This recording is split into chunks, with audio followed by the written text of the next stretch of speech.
Оюу толгой ус ашигласны төлбөрөөс гадна ус бохирдуулсны төлбөрийг жил бүр төлөх ёстой. Гэтэл ус бохирдуулсны төлбөрөө төлөлгүй.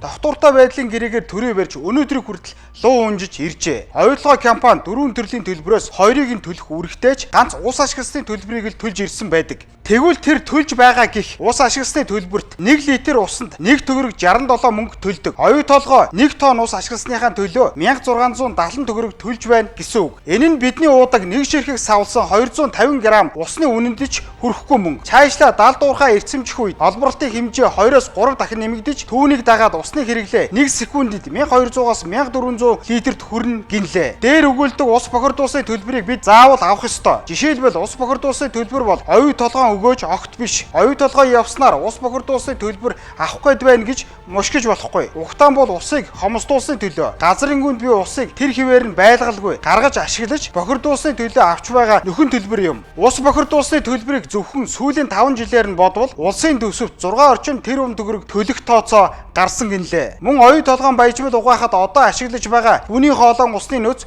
хүрэлцэхгүй байгаа тул шинээр галбын говийн усны нөөц ашиглахаар ярьж эхэлсэн гэж сураг дуулдах боллоо. Хэрв энэ үнэн бол говь бүхэлдээ усны хомсдолд орж ангамол цөл болох аюултай. Эцэст нь хэлэхэд гүний ус ахиж сэргээгдэх бараг боломжгүй.